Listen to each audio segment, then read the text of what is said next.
하지만 그렇게 자유와 함께 책임을 엄격히 강조했다는 얘기는 예. 조금 좀 엄한 아빠? 제가 엄했어요. 그런데 그 세드릭은 아무래도 남자니까는 사내 아이니까는 조금 그렇게 장난도 심하고 그런데 뭐 장난이 있으면 잘못해서 혼난 적은 없어요. 그래도 공놀이 하다 유리창도 깨고 뭐 이런 것들은 많이 있었을 거 아니에요? 네, 저는 어렸을 때 저희 어머니 교육 중에 하나가 제가 그 중학교 때 미도파 7층이 이제 그 영화관이 있었어요. 네. 거기서 영화를 보고 내려오다가 계단으로 내다가 창문을 깼다고요.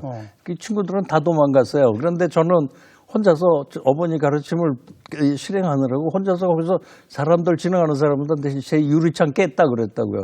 그랬더니 사람들이 그 가지 왜 거기 있냐고 그러더라고요. 그래서 그래도 하여간 저긴 거기 앉아갖고 거기서 기다리면서 누군가를 만나서 돈을 물어줬어요. 그 물어준 값이 제가 뭐 나중에 그 어머니가 물어줬지만은 물어준 값이 저희가 그때 당시 굉장히 가난해서 어머니가 연초 제족창 직공이었어요. 예. 그 엄마의 월급에 한 달치 월급을 그 돈 그거로 물어준 거예요. 유리창 값을. 그렇게 큰 유리창이었어요? 네, 큰 유리창이었어요. 그러니까 나중에 저는 어머니한테 혼날 줄 알았더니 잘했다 이게 솔직하게 그런 게 있어요. 그게 이제 저도 그 교육을 애들한테 시킨 거죠. 네. 가장 책임과 그다음에 자유와 정직 이것이 굉장히 중요하다. 예. 그런 것이 그게 저희 교육이었어요. 예. 자유, 책임 그리고 정직 예. 이런 걸 어길 때는 거짓말을 하거나 책임을 안 지려고 하거나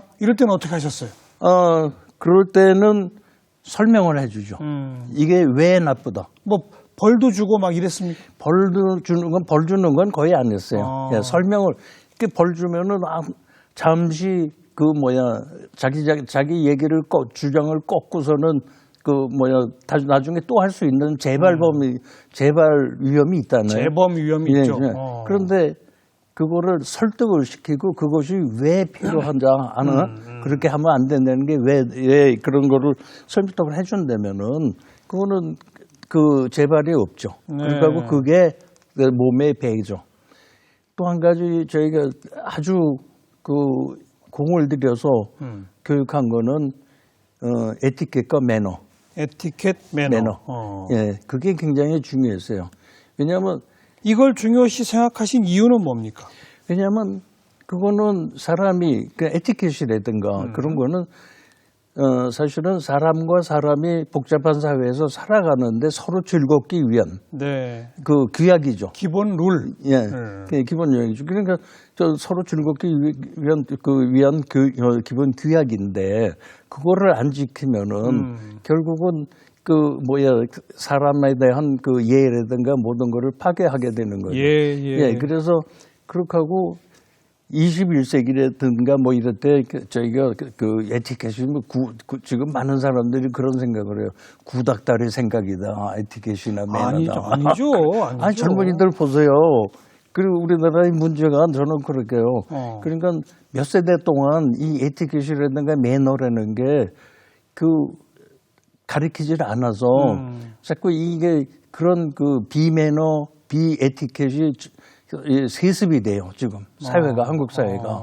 보세요. TV 같은 데서 보면은 에티켓 중에 하나가 남자는 여자 앞에 모자를 안 써요. 그렇죠. 그러니까 밥 먹을 때 모자를 안 써요.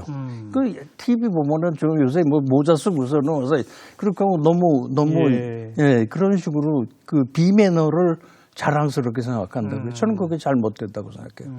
그렇게 하고 에티켓과 매너에 정통하면은 세계 어느 나라를 가든 환영받죠. 환영받죠. 네. 그래서 자유, 책임, 정직, 에티켓, 매너, 독서. 또 뭐 있습니까? 외국어 교육? 외국어는 특별히 교육을 안 했어요. 그런데 외국어를 하나 더 안 되는 거는 세계를 하나 더 얻었다는 얘기거든요. 그렇죠. 왜냐하면 우리 생각은 언어에 의해서 지배당하죠. 그러니까는 외국어를 하나를 더 한다 그러면 그 나라 사고와 문화와 모든 거를 쉽게 더 이해할 수가 있는 거죠. 네. 예, 그래서 특별히 외국어를 가르치진 않았어요. 그렇게 두 가지 이제 그 세드릭이 났을 때는 제가 세드릭이 가고 이제 불렀어요. 그냐면 제왕절개를 났는데 제가 그 앞에 있었어요. 제왕절개 그때 할 때. 예. 그래서 나왔는데 보니까는 그래서 이렇게 의사님이 의사 선생님이 꺼냈는데 그래서 제가 세드릭 그랬다고요. 그런데 이름을 지어 놓으셨구나. 예, 이름을 지어 놨어요. 이름을 지은 그 이름 원칙도 뭐냐면 세계 어느 나라 언어로 부르든 똑같은 이름에 부르게. 예를 들어서 리차드, 영어의 리차드는 불어로 부르면 리샤 그런다고요. 그다음에 뭐 스페인어로 보면 리카르도 뭐 이런 그럼 틀리단 말이에요. 근데 셰드릭은 다 똑같아요. 세드릭은 다 똑같아요. 세드릭 델핀이 그래서 제가 그렇게 이름을 지은 거예요. 그렇군요. 그러니까 국제적인 마인드를 얘네들이 그다음에 갔을 때 국제적으로 놀아라 그런 생각을 미리 하고 있었어요. 그런데 델핀이 나는 거는 델핀은 이제 정산분만 했는데 제가 수련아 그랬다고요. 나올 때. 한국 이름으로? 한국 이름으로. 그랬더니 그게 제가 왜 그러냐면 어떤 논문을 읽었는데 출생 시에 외국어로 불러주면은 외국어를 더 잘한대요. 그런데 그래서 그런지 그러니까 그 델핀한테는 한국말이 외국어일 테니까. 그렇죠. 예. 수련아 해주면. 예, 그랬더니 수련이가 외국어를 굉장히 잘해요. 굉장히 많은 나라 말을 해요. 몇 개 나라나 하는데요? 본인은 그 얘기하면 혼나는데 제가 그 한 10개국어는 뭐 잘하는 거 있고 못하는 거 있지만은 10개 나라? 그런데 제가 그렇게 얘기하면 본인이 그렇게 얘기하지 말라 그런다고요. 뭐 페르시아어도 하고 뭐 옛날 그리스어도 얘기하고 뭐 그래요. 네. 그리고 그 외에는 뭐 네 인생은 네가 책임져야 한다. 네 눈물은 네 손등으로 닦아라. 모든 문은 네가 열어야 한다. 그게 바로 자유를 준 거네요. 네, 그렇죠. 부모로서 간섭하려고 하지 않고. 간섭을 하면 안 되죠.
프랑스의 학교 교육이 또 우리 한국의 학교랑 많이 다르잖아요.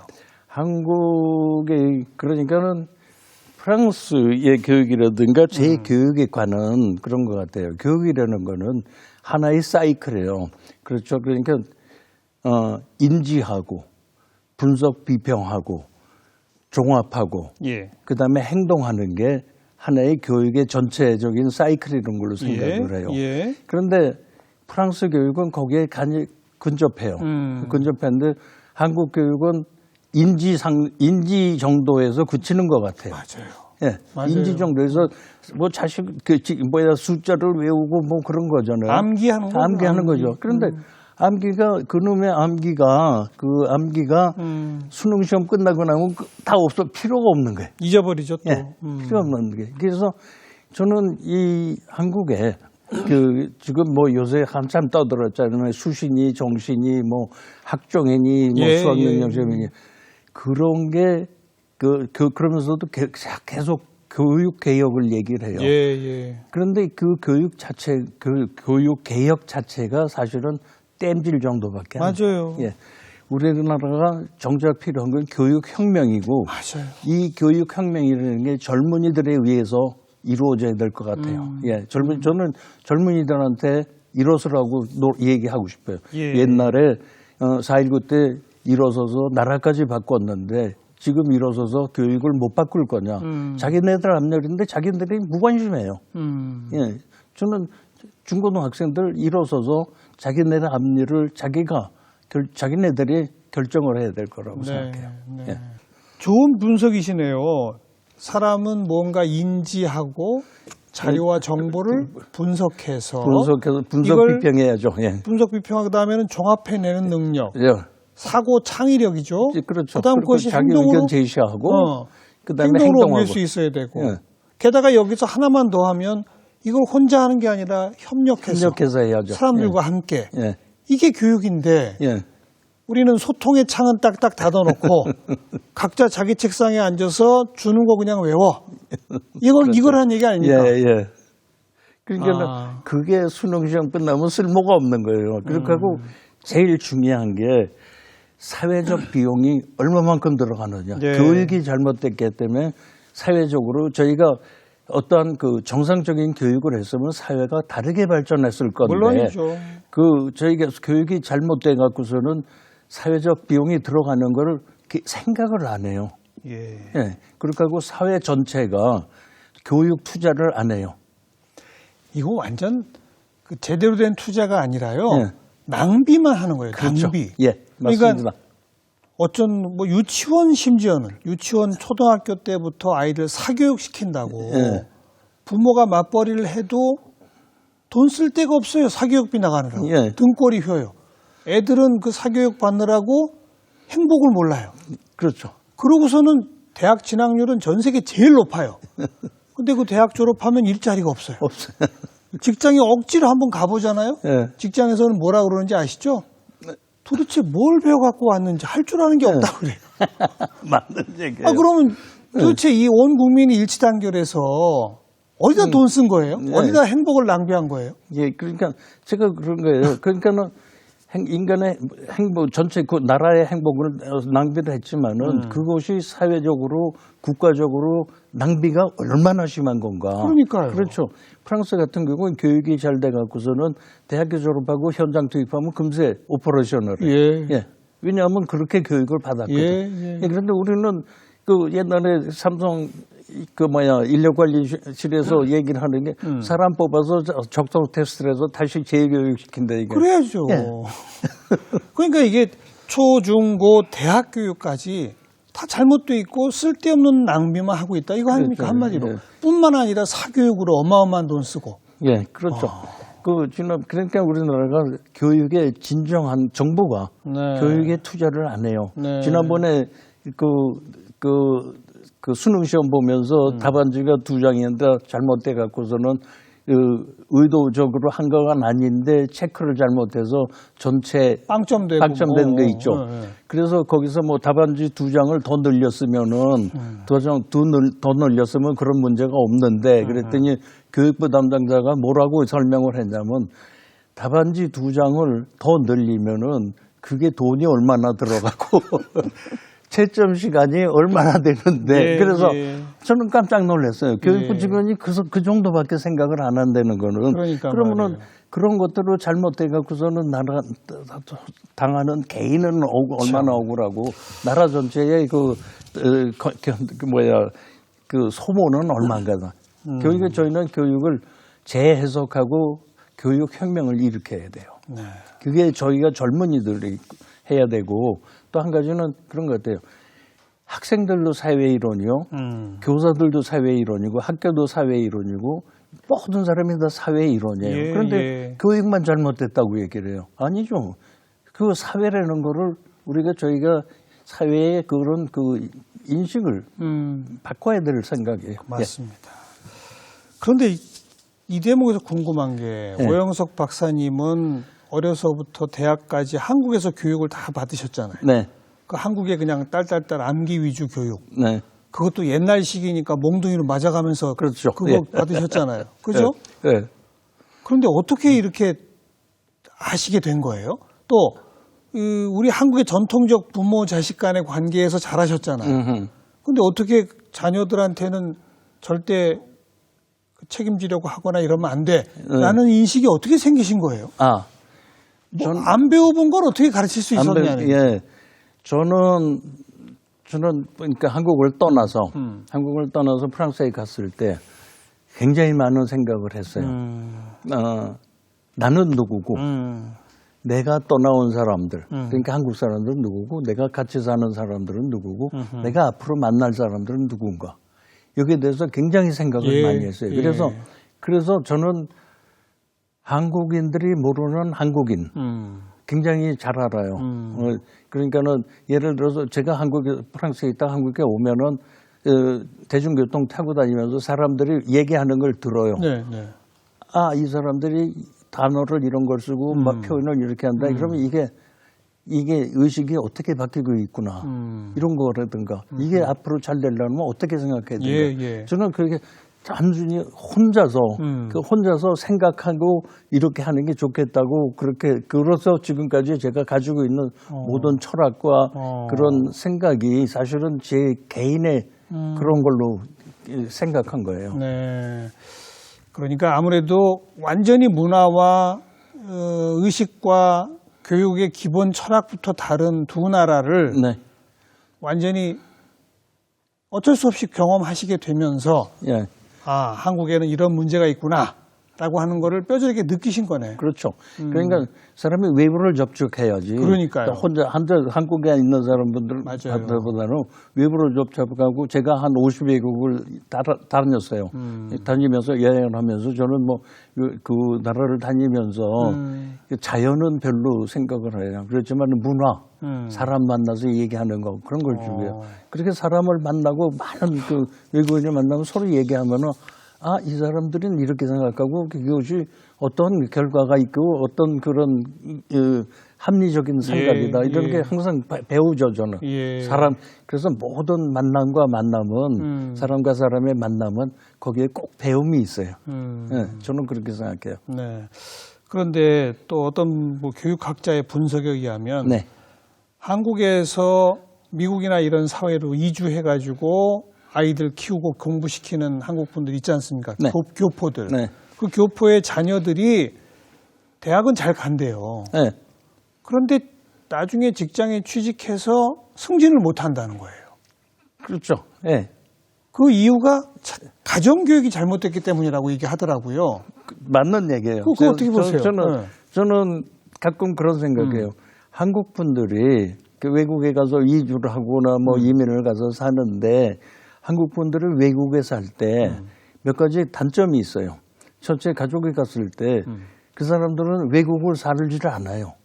외국의 생활을 살지는 않는 게 아니라 한국을 옮겨놓고서는 그렇게 살아요. 집안에서는 한국말 쓰고 한국 음식만 먹고. 그런 것까지는 괜찮은데 사회하고 인터페이스가 굉장히 있어야죠. 그게 없고 그다음에 그 도덕이라든가 이런 문화적인 거를 이해를 해야 될 텐데 그러니까 전부 다 이렇게 넘어가고 그렇게 잘못된 거예요. 그렇게 하고 한국에서 나오시는 분들도 제가 만나면 옛날에는 그런 일이 있었어요. 프랑스 가봐라 오영석 박사가 있다.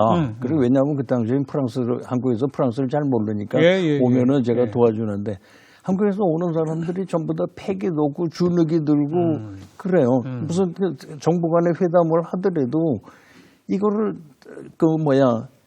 수락을 상대방의 제의를 수락을 하면 안 되는데 그래서 나중에 제가 얘기해요. 그거 왜 수락하냐고 안 된다고 그러면은 내가 출장 와서 결과가 있어야 되니까는 잘못됐더라도 가지고 가야 된다. 그런 식의 그 패기가 없어요. 한국 외교가 지금 조금 찾는 것 같아요.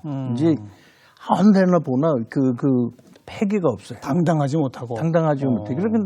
그런데 이제 좀 변하고 있죠, 사실. 조금 변해요. 이번에 보면은 굉장히 많이 변한 것 같아요. 그러니까는 그게 그 사람들의 사고방식이 바뀐다든가 어떤 그 정치적 그런 거라든가 그런 게 있는 것 같은데 많이 바뀌고 좋은 방향으로 그거는 바뀌고 있는 것 같아요. 그러니까 특히 그런데 일반인들은 제가 한번 한국에 들어와서 울은 적이 있어요. 제가 TV를 안 보는데 어쩌다 TV를 봤더니 동남아 그 산업 실습생들을 대하는 거. 저게 어떻게 내 국민이 저렇게 사람을 대할 수 있는가? 저는 그래요. 가장 민주주의라는 거는 한 인간이 하나의 인간을 만났을 때 인간이라는 하나의 이유로만으로도 존중을 해야 돼요. 그런데 우리는 그런 걸 안 해요. 아니 강한 나라 사람들 앞에는 굽신굽신하고 약한 나라 사람들 위한테는 막 함부로 하고. 그게 저는 그게 못마땅해요. 그걸 고쳐야 된다고 생각해요. 사람은 다 똑같아요. 그런데 정작 중요한 건 그 아들, 딸 둘 다 아빠의 그 교육을 좋아합니까? 좋아하죠. 그래서 그렇게 평가해요? 그 단적인 예가 어느 날 그래서 세드릭이 저보고 그러더라고요. 아빠, 그래서 왜 그랬더니 나이 다음에 애 낳으면은 아빠가 날 가르치듯이 자기도 그렇게 가르치겠대요. 그리고 실제로 그렇게 하고 있어요. 이제 손주가 있잖아요. 손주가 둘인데 그렇게 하고 있어요. 잘 가르쳐요. 그러고 엄한 건 안 되는 건 안 되는 거고 엄하고 그다음에 남 앞에서 남이 베풀어 줬을 남한테 인사하는 거 그러니까는 만나면 인사하고 남이 베풀어 주면 고맙다 그러고 그런 걸 인사하도 아주 굉장히 엄하게 가르쳐요. 아빠한테 배운 대로 자기가 하더라. 그 얘기는 아빠의 교육법을 인정하고 칭찬한다는 거 아니겠어요? 그런 것 같아요. 제일 좋은 상을 타신 겁니다. 그게 아빠로서 진짜 기분 좋은 얘기예요. 프랑스의 30대 장관, 하원 의원, 본부대사들이 어떻게 생겼는지, 어떻게 만들어졌는지 이제 좀 알 것 같습니다. 오영석 박사님의 교육 덕택에 그런 인재들이 큰 게 아닌가 생각이 되고요. 우리 시청자분도 아마 교육에는 기본 철학부터 좀 바꿔야 될 게 있구나 느끼셨을 것 같습니다. 오늘 귀한 말씀 잘 들었습니다. 고맙습니다. 감사합니다. 네.